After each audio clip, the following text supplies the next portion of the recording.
오늘 주시는 하나님 말씀은 고린도전서 5장 6절부터 13절까지 말씀입니다.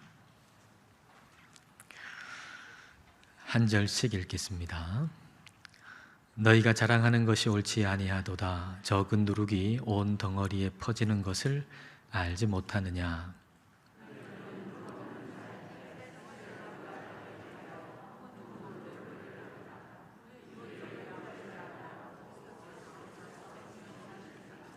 이러므로 우리가 명절을 지키되 묵은 누룩으로도 말고 악하고 악의에 찬 누룩으로도 말고 누룩이 없이 오직 순전함과 진실함의 떡으로 하자.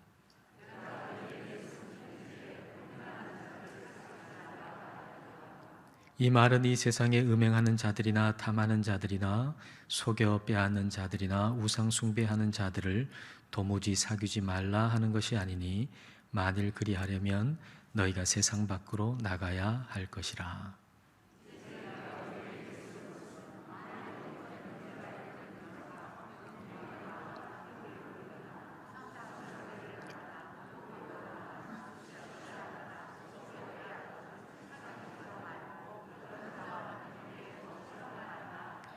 밖에 있는 사람들을 판단하는 것이야 내게 무슨 상관이 있으리요마는 교회 안에 있는 사람들이야 너희가 판단하지 아니하랴. 밖에 있는 사람들은 하나님이 심판하시려니와 이 악한 사람은 너희 중에서 내쫓으라. 아멘. 6월 28일 지난 수요일부터 나이가 1살이나 또는 2살씩 줄어드셨을 것입니다. 이제부터는 나이 먹는 것도 각자 먹게 됐습니다. 이전에는 새해가 되면 다 같이 1살씩 먹었는데 이제는 나이도 각자 자기 생일 때 1살씩 먹게 됐습니다. 오늘 말씀드리고 싶은 것은 감사 나이입니다. 감사 나이는 줄어들지 말고 계속 먹었으면 좋겠습니다. 감사 나이는 아무리 많이 먹어도 늙지 않습니다. 감사 나이는 많으면 많을수록 좋습니다. 오늘이 맥추감사 주일이고 또 11월이 되면 추수감사 주일인데 1년의 감사 주일에 1살씩 2살, 그러니까 못해도 1년의 감사 나이 2살씩은 다 먹었으면 좋겠습니다. 배우 김혜자 씨가 생애 감사해라고 하는 제목의 책을 썼는데 그 책 가운데 눈의 부시게라는 제목의 드라마를 소개합니다. 드라마가 방영되고 나서 그의 대사 중에서 유명해진 대사 하나를 소개하는데요. 김혜자 씨가 극 중에서 맡은 이름도 역시 혜자입니다. 25살 혜자가 갑자기 70대가 됐습니다. 25살 친구들이 이제 노인들을 생각하면서 노인들은 마치 슬로우 모션을 걸어 놓은 것 같다고, 횡단보도 걸어갈 때 보면은 마치 노인들은 슬로우 모션을 걸어 놓은 것 같다라고 얘기하면서 웃으면서 25살 친구들이 얘기를 하자 극 중에 혜자가 이렇게 얘기합니다. 너희가 뭘 알아? 무릎이 안 좋아서 그렇게 걷는 거야. 마음으론 벌써 100m 뜀박질했어. 너희들한테는 당연한 거겠지만 잘 보고 잘 걷고 잘 숨 쉬는 거 우리한테는 그게 당연한 게 아니야. 되게 감사한 거야. 너희가 그걸 알아. 잘 보고 잘 걷고 잘 숨 쉬는 거 그거 되게 감사한 건데 너희들이 25살 그걸 아느냐고. 25살은 그걸 잘 모르는 거죠. 근데 고린도 교회의 감사 나이가 25살인 것 같아요. 그리고 사도 바울의 감사 나이는 70대인 것 같습니다. 마치 70대가 된 혜자가 25살 그 친구들한테 잘 보고 잘 걷고 잘 숨 쉬는 거 그게 되게 감사한 건데 너희들 그걸 아냐고 얘기하듯이 사도 바울이 이제 감사 나이 70대인 사도 바울이 이제 감사 나이가 25살밖에 안 된 고린도 교회에게 이렇게 얘기를 합니다. 6절 전반절입니다. 너희가 자랑하는 것이 옳지 아니하도다. 너희가 지금 자랑하고 있는데, 너희가 지금 자랑하고 있는 것은 실은 감사해야 할 일인데, 감사해야 할 일을 너희가 지금 자랑하고 있다라는 것이죠. 고린도 교회의 문제는 감사해야 할 걸 지금 자랑하고 있다는 거예요. 고린도전서 4장 7절 말씀에 이렇게 말씀하시죠. 내게 있는 것 중에 받지 아니한 것이 무엇이냐? 내가 받았은즉 어찌하여 받지 아니한 것 같이 자랑하느냐? 다 받은 것이기 때문에 감사해야 되는데, 이 감사해야 할 걸 가지고서 지금 자랑하고 있다라는 얘기죠. 우리는 자랑하고 싶어 하는 것, 그거 다 감사로 바꾸어야 할 겁니다. 감사와 자랑의 차이는 중심의 차이입니다. 자랑의 중심은 자기 자신이고요, 감사의 중심은 하나님입니다. 톨스토이의 소설 가운데 이런 문장이 있습니다. 행복한 가정은 모두 엇비슷한 이유로 행복하고 불행한 가정은 각기 다른 이유로 불행하다. 네, 이 문장을 제 나름대로 한번 이렇게 해석해 봅니다. 행복한 가정은 엇비슷한 이유로 행복하다. 그 엇비슷한 이유가 뭐겠습니까? 감사겠죠. 그러나 불행한 가정은 불행의 이유가 다 제각각이에요. 남편은 남편의 관점으로 생각해요. 남편은 자기 중심으로 남편 관점으로 생각하니까 집안 구석이 이것도 마음에 안 들고 저것도 마음에 안 들어요. 아내가 또 아내의 관점으로 보니까 이것도 불평이고 저것도 불만이에요. 아들은 아들의 관점으로 보고, 딸은 딸의 관점으로 보고, 4명이 모여 살면 각기 저마다의 이유로, 다 자기 중심적으로 저마다의 이유로 우리 가정은 불행하게 되는 거예요. 다른 가정도 또 마찬가지겠죠. 그런데 행복한 가정은 똑같은 이유로, 감사하는 이유로 하나님 중심이 되죠. 이것도 하나님께 감사하고 저것도 하나님께 감사하고, 다 하나님 중심이 돼서 다 같은 이유로, 감사한다는 그 이유로 행복할 수가 있는 것입니다. 감사해야 행복합니다. 근데 우리한테는 감사할 게 너무 많잖아요. 특별히 하나님을 믿는 우리에게는 감사할 게 너무 많잖아요. 무엇보다 감사할 것, 하나님께서 우리를 불러주셨다는 것, 이게 얼마나 감사한 일입니까? 하나님께서 세상으로부터 우리를 불러주셨습니다. 세상으로부터 부름받은 사람들, 이게 바로 헬라어로 하면 에클레시아 아닙니까? 교회라는 의미죠. 그러니까 하나님께서 우리를 교회가 되게 해주셨다는 거, 우리가 감사할 일입니다. 내가 교회고요, 우리가 교회예요. 그러니까 하나님이 우리를 교회가 되게 해주셨다고 하는 거, 우리가 감사할 일입니다. 근데 감사 나이 25살인 고린도 교회는 이걸 감사할 줄 모르는 거예요. 하나님이 세상으로부터 불러서 교회가 되게 해주셨는데, 고린도 교회로 모였는데 우리가 교회라고 하는 걸 감사할 줄 모르는 거죠. 감사 나이가 25살밖에 안 돼서. 그러나 감사 나이가 많은 사도 바울은 하나님께서 세상에서 우리를 불러주셔서 우리가 교회가 됐다는 게 얼마나 감사한 것인가 라고 하는 걸 알고 있습니다. 9절과 10절을 보겠습니다. 내가 너희에게 쓴 편지에 음행하는 자들을 사귀지 말라 하였거니와, 이 말은 이 세상에 음행하는 자들이나 탐하는 자들이나 속여 빼앗는 자들이나 우상 숭배하는 자들을 도무지 사귀지 말라 하는 것이 아니니, 만일 그리하려면 너희가 세상 밖으로 나가야 할 것이라. 바울이 이제 고린도전서 이 편지 쓰기 전에 또 다른 편지를 쓴 게 있어요. 거기에 음행하는 자를 사귀지 말아라 이렇게 얘기를 했는데, 그것은 이 세상에 대한 이야기가 아니라는 것이죠. 고린도는 타락한 도시잖아요. 음행이 가득한 도시, 술 취한 도시, 그런 도시가 고린도라는 도시거든요. 그런데 이 고린도라고 하는 도시에 살면서 음행하는 사람, 그리고 탐하는 사람, 속여 빼앗는 사람, 우상 숭배하는 사람, 그런 사람은 한 사람도 안 만나고 산다 그러면 그 도시를 떠나야 되고 세상을 떠나야 된다. 그렇고는 살 수가 없다라는 얘기인 거죠. 그만큼 타락한 도시라는 얘기죠. 근데 이 얘기를 한번 뒤집어 여러분 생각해 보십시오.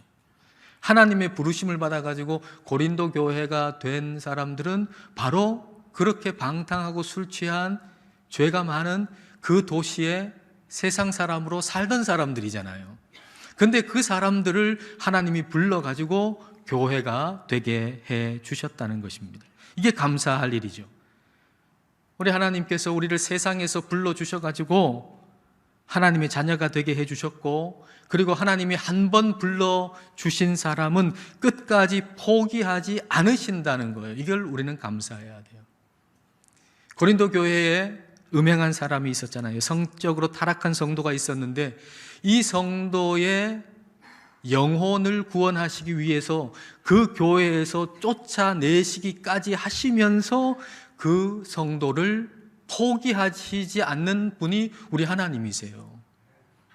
이스라엘 백성을 선택하시지 않았습니까? 근데 이스라엘 백성들이 죄를 짓고 하나님을 멀리 하는데, 그래서 너희들은 이제 됐다 하고 포기하시는 것이 아니고 이스라엘에서 쫓겨가서 바벨론 포로 생활을 하게 하시기까지 하시면서도 이스라엘 백성들을 포기하시지 않는 분이 우리 하나님이시라는 거예요. 우리 하나님은 우리를 포기하지 않아요. 우리 하나님은 여러분을 포기하지 않아요. 이게 우리를 향한 하나님의 신실하심이고 선하심이고 인자하심인 거죠. 시편 23편 6절에서 그것을 노래하죠. 자, 시편 23편 6절 우리 다 같이 읽겠습니다.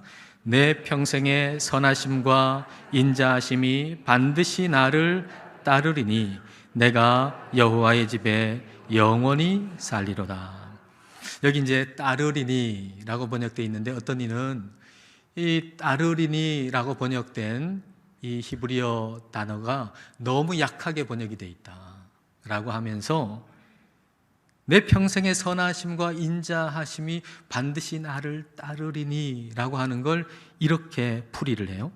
선하심과 인자하심이 내 사는 날 동안 나를 추적하고 붙어 다니며 괴롭게 하고 내 걸음 하나하나를 미행하시리니.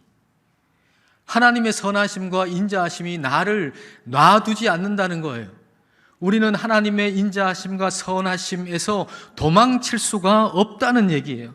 하나님의 선하심과 인자하심이 나를 끈질기게 추적하고 나한테 붙어가지고 나를 괴롭게 하고, 그리고 걸음 하나하나를 미행하신다는 거예요. 우리는 하나님을 따돌릴 수 없어요. 여러분은 하나님을 따돌릴 수 없어요. 야, 하나님 빨리 따돌리고 내 마음대로 좀 살아야 되겠다. 여러분 아무리 그렇게 마음을 먹고 하나님을 따돌리려고 해도 여러분은 결코 하나님을 따돌릴 수가 없어요. 우리는 그렇게 하나님께 붙잡힌 사람이고 앞으로도 그럴 것입니다. 그래서 우리가 예수님을 믿을 뿐만 아니라 거룩하게 살아가는 게 가능해진 것입니다. 하나님의 끈질긴 추적이 없었다면 우리는 세상 가운데 있겠죠. 그러나 하나님의 끈질긴 추적이 있어서 우리가 바로 여기 하나님의 자녀가 돼서 이 자리에 있는 것입니다. 그리고 계속된 하나님의 그 인자하심과 자비하심의 추적이 있을 것이기 때문에, 계속될 것이기 때문에 우리는 거룩하게 사는 것이 가능해졌습니다. 우리는 거룩하지 않은 세상 가운데서 거룩하게 살게 된 것을 감사해야 합니다. 자, 11절부터 13절을 보십시다. 이제 내가 너희에게 쓴 것은 만일 어떤 형제라 일컫는 자가 나는 예수님을 믿는다, 하나님의 자녀다, 그리스도인이다 이렇게 말하는 자가 음행하거나 탐욕을 부리거나 우상 숭배를 하거나 모욕하거나 술 취하거나 속여 빼앗거든 사귀지도 말고 그런 자와는 함께 먹지도 말라 함이라. 밖에 있는 사람들을 판단하는 것이야 내게 무슨 상관이 있으리요마는 교회 안에 있는 사람들이야 너희가 판단하지 아니하랴. 밖에 있는 사람들은 하나님이 심판하시려니와 이 악한 사람은 너희 중에서 내쫓으라. 그리스도인이라고 일컫는 사람은 세상 사람들과 삶의 기준이 같을 수가 없다는 것입니다. 여러분, 근데 이거는 부담스러운 일이 아니고 감사할 일입니다. 근데 많은 사람들이 하나님이 내 죄를 용서하셨다라고 하는 것은 감사하는데, 우리 하나님이 나를 거룩하게 살게 하신다라고 하는 것은 부담스러워만 하지 감사하지는 못하는 것 같습니다. 죄를 용서해 주시는 것에 대한 감사, 그리고 나를 거룩하게 살게 하시는 것에 대한 감사, 이 두 가지의 감사는 감사의 두 날개입니다. 근데 감사의 이 두 날개로 날아야 앞으로 나를 수가 있는데 하나의 감사는 접어놓고 있는 거예요. 죄 용서에 대한 감사는 있는데 거룩하게 살게 하시는 감사는 없어요. 그러니까 한 개의 날개로 그냥 퍼덕거리기만 하는데 날지는 못하는 것이죠. 감사의 두 날개가 회복돼야 됩니다. 그걸 우리가 바라면서 요한 1서의 말씀을 한번 보겠습니다. 요한 1서 1장 9절과 10절입니다. 만일 우리가 우리 죄를 자백하면 그는 미쁘시고 의로우사 우리 죄를 사하시며 우리를 모든 불의에서 깨끗하게 하실 것이요 만일 우리가 범죄하지 아니하였다 하면 하나님을 거짓말하는 이로 만드는 것이니 또한 그의 말씀이 우리 속에 있지 아니하니라. 우리가 다 범죄했습니다. 우리가 다 죄인입니다. 그리하여 우리의 죄를 자백해야 되고, 그럴 때 우리 주님은 우리를 용서하시고 우리는 모든 불의에서 깨끗하게 됩니다. 근데 이것을 우리는 일평생 해야 하는 일이죠. 자, 이 말씀에 여러분 동의하십니까? 네, 여러분 다 동의하실 겁니다. 주님의 용서하심을 믿는 거죠. 내가 죄인이라고 하는 걸 알고 주님의 용서하심을 우리는 믿어요. 그러니까 용서해 주심에 대해서 감사할 수가 있는 것이죠. 근데 이게 감사의 한 날개인데 날개가 또 하나 더 있어요. 자, 요한 1서는 동시에 또 이렇게 말씀하세요. 요한 1서 3장 5절과 6절입니다. 그가 예수님이 우리 죄를 없애려고 나타나신 것을 너희가 아나니 그에게는 죄가 없느니라. 그 안에 예수님 안에 거하는 자마다 범죄하지 아니하나니 범죄하는 자마다 그를 보지도 못하였고 그를 알지도 못하였느니라. 예수님은 우리의 죄를 용서하시고 우리의 죄를 없애기 위해서 오셨다는 것입니다. 그러므로 주님 안에 거하는 자마다 범죄하지 않는다라는 거예요. 주님 안에 거하는 자마다 죄 짓지 않는다라는 거예요. 많은 이들이 이 대목에서 걸립니다. 막힙니다. 지은 죄를 용서하신다는 건 믿고 감사한데 죄 짓지 않고 거룩하게 살게 하신다라고 하는 것은 믿질 못합니다. 그러니까 감사하지도 못하는 것이죠. 어떻게 죄 안 짓고 살아? 그러는 거예요. 우리 주님은 주님 안에 있는 자마다 범죄하지 않는다라고 말씀하시는데 우리는 그걸 받아들이지를 못하고 어떻게 죄 안 짓고 살아? 라고 생각하는 거죠. 그리고 죄 짓는 건 당연하다고 생각하고 죄 짓고 살고 그리고 용서받으면 되지 뭐 그렇게 생각하는 것입니다. 근데 전혀 성경적이지 않습니다. 우리 주님은 우리를 구원하시고 우리를 구원하셨다라고 하는 보증으로 뭘 주셨습니다. 뭘 주셨습니까? 우리를 구원하셨어요. 아, 내가 하나님 구원받은 백성이구나 라고 하는 걸 알 수 있게 해주시기 위해서 우리한테 주신 게 있어요. 보증으로. 뭘 주셨습니까? 네, 고린도 후서 1장 22절입니다. 그가 하나님이 또한 우리에게 인치시고 보증으로 우리 마음에 뭘 주셨다고요? 성령을 주셨느니라. 하나님께서 너는 내 거야 인을 치시고 도장을 찍으시고 너는 내 거야 라고 하시고 그 보증으로 성령을 주셨대요. 그러면 우리 안에 성령을 주셨는데 우리 안에 계신 성령님이 하시는 일이 뭡니까? 우리 안에 성령님이 하시는 일이 갈라디아서 5장 17절 말씀, 자, 다 같이 읽겠습니다. 육체의 소욕은 성령을 거스르고 성령은 육체를 거스르나니 이 둘이 서로 대적함으로 너희가 원하는 것을 하지 못하게 하려 함이라. 내 안에 육체의 소욕이 있어요. 죄의 본성이 있다고요. 이 몸을 가지고 있는 이상 우리는 육체의 소욕, 죄의 본성을 가지고 살아요. 이거는 내가 사는 날 동안 계속 가지고 있는 거예요. 죄의 본성. 근데 우리 하나님이 우리 안에 성령을 주셔가지고 이 죄의 본성, 육체의 소욕을 이기게 하셔서 거룩하게 살게 하신다는 거예요. 그러니까 이걸 우리는 감사해야 한다라고 하는 것이죠. 날개가 전혀 다른 방향으로 나 있잖아요. 하나는 오른쪽 방향으로, 하나는 왼쪽 방향으로 전혀 다른 방향으로 나 있지만 이 두 개의 날개를 가지고서 하늘로 날아오를 수 있는 거 아닙니까? 요한일서 1장이 얘기하는 거하고 요한일서 3장이 얘기하는 건 전혀 다른 방향의 얘기인 것 같은데, 그러나 이 두 가지의 감사의 날개를 가지고 우리는 높이 높이 날아오를 수가 있는 겁니다. 하나의 감사의 날개는 내가 죄인이라고 하는 걸 알고 내 죄를 용서하신 것에 대한 감사하고, 또 하나의 감사의 날개는 우리 성령님께서 오셔서 나를 거룩하게 살게 해 주신다는 것에 대한 감사의 날개예요. 근데 이 두 가지가 날개가 두 개의 날개가 서로 다른 방향인데 몸통에 붙어 있어서 그게 가능하듯이 성령님 안에서 이 두 가지가 가능한 거예요. 내 안에 성령님이 계시니까 성령님이 내가 얼마나 죄인인지를 계속 깨닫게 해주시는 거예요. 내가 뭐 도덕적인 죄를 지어가지고 내가 죄인이구나 하는 걸 알게 되는 게 아니라, 그런 게 전혀 없어도 내 본성이, 내가 타고날 때부터 이미 죄인이라는 사실을 내 안에 있는 성령님이 계속 보게 하시는 거예요. 그래서 내가 얼마나 큰 죄인인지를 계속 알게 해 주셔가지고, 그래서 하나님의 용서하심이 얼마나 큰가를 계속 알게 하셔서 한쪽 감사의 날개가 계속 커져요. 그리고 또 다른 방향으로 우리 성령님은 내 안에 있는 죄의 본성을 계속 이기게 만드시거든요. 거룩하게 살게 만드시거든요. 그래서 또 다른 감사의 날개가 또 커지는 거예요. 그래서 두 개의 날개로 우리는 감사하면서 하나님께 나아갈 수가 있게 되는 것입니다. 올 하반기에 이 두 개의 감사의 날개로 영적으로 더 많이 성장하실 수 있기를 축복합니다. 하나님은 세상에서 우리를 부르셨고 그리고 우리를 거룩하게 살게 하십니다. 7절과 8절을 보겠습니다. 너희는 누룩 없는 자인데 새 덩어리가 되기 위하여 묵은 누룩을 내버리라. 우리의 유월절 양 곧 그리스도께서 희생되셨느니라.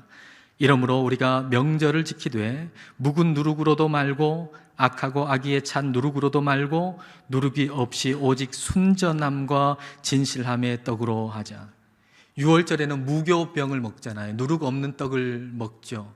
여기서 명절 지키자, 유월절 지키자라고 하는 얘기는 뭐 구약에서 하듯이 그 유월절을 그런 식으로 지키자라고 하는 얘기가 아니고, 유월절과 같이 죄라고 하는 누룩 없이 거룩하게 살자 그런 얘기예요. 거룩하게 살자. 순전하고 진실한 삶을 살자라는 얘기예요. 근데 우리가 거룩한 삶, 순전하고 진실한 삶을 살 수 있는 이유는 유월절 양이신 예수님께서 우리의 모든 죄를 다 지시고 죽으셨기 때문에 우리가 그 피로 말미암아 거룩한 삶을 살 수 있다라는 얘기입니다. 우리는 예수님의 능력으로 거룩한 삶을 살 수 있습니다. 성령님이 우리에게 순전하고 진실된 삶을 살아라, 살 수 있다라고 얘기하시는데 왜 우리가 못 산다고 얘기합니까? 성경이 우리에게, 성령님이 우리에게 너는 거룩한 삶을 살 수 있다고 하시는데 왜 우리가 그렇게는 못 산다고 얘기합니까? 왜 우리가 스스로 우리는 죄 안 짓고 못 산다고 그렇게 얘기합니까? 성령님이 그렇게 하라고 할 수 있다고 얘기하시는 것을. 나는 못하지만 내 안에 계신 성령님께서 그렇게 하도록 하시니 우리는 그걸 감사해야 되죠. 못한다고 얘기하지 마시고 감사하십시오. 우리 안에 성령님께서 그렇게 살게 하시는 것, 그것을 우리는 감사해야 합니다. 하나님은 우리를 거룩하게 살게 하십니다. 이 거룩함이라고 하는 것은 자신을 위한 삶이 아니고 주님을 위한 삶이죠. 주님을 위한 삶이라고 하는 것은 교회를 위해, 이웃을 위해, 그리고 민족을 위해, 열방을 위해서 살아가는 삶을 이야기하는 것이죠. 성령님께서 이렇게 살고 싶은 마음을 우리에게 부어주세요.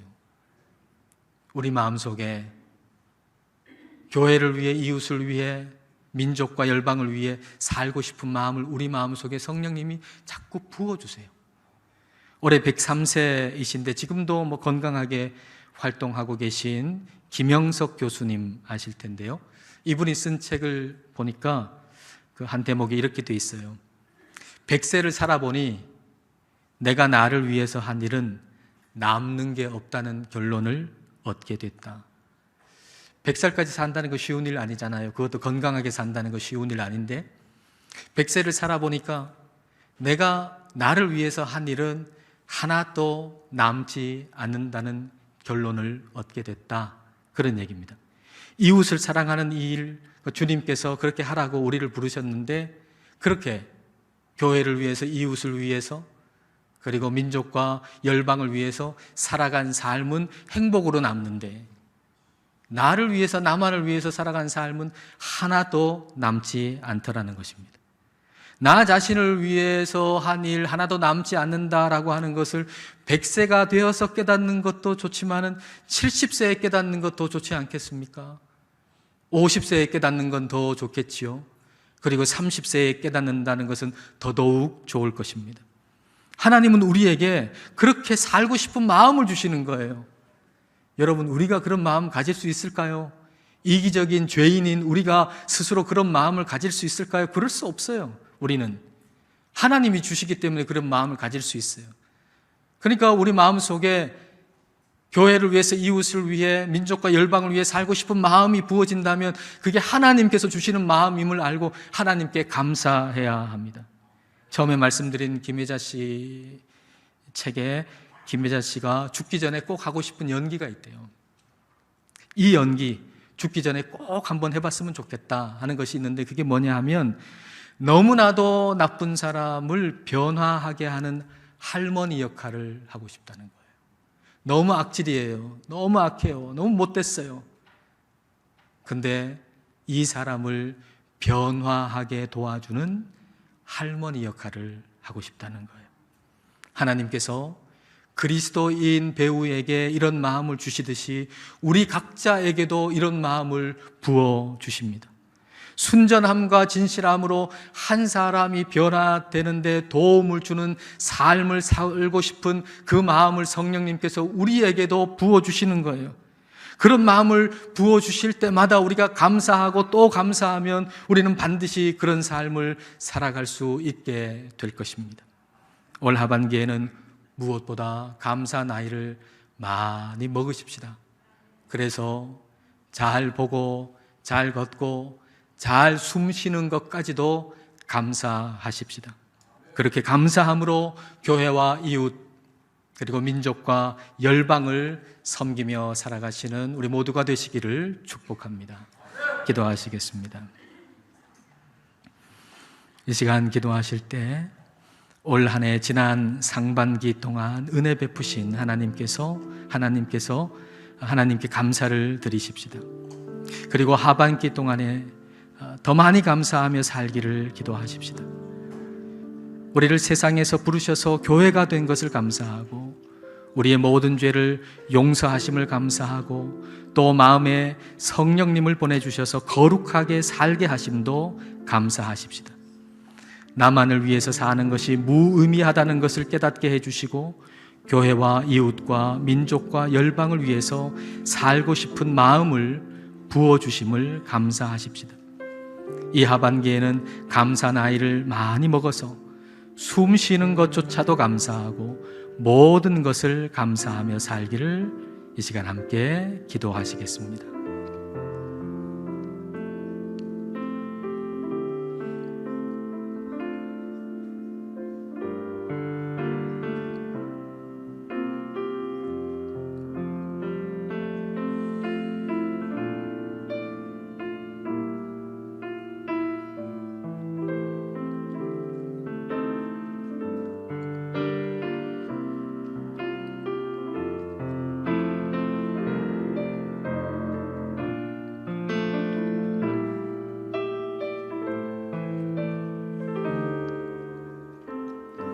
하나님 아버지, 올해 상반기를 지켜주시고 하반기를 감사함으로 시작하게 하심을 감사드립니다. 모든 것이 감사인데 저희가 감사할 것을 자랑하기도 했습니다. 감사 나이가 너무 어려서 감사할 일을 당연하게 여기기도 했습니다.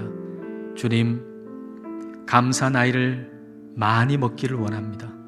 그리하여 숨 쉬는 것조차도 감사하고 모든 것을 감사하며 살게 하옵소서. 우리를 세상에서 부르시고 교회가 되게 하심을 감사하며 죄인을 용서하심을 감사하며 거룩하게 살게 하심을 감사드립니다. 나만을 위해서 사는 삶에 대해서 의미 없음을 깨닫게 하시고 교회와 이웃, 민족과 열방을 위해서 살고 싶은 마음을 부어주심을 감사드립니다. 하나님께 감사하고 또 감사하면서 다른 이를 돕고 변화하게 하는 복된 삶을 살게 하여 주옵소서. 예수님 이름으로 기도드립니다. 아멘.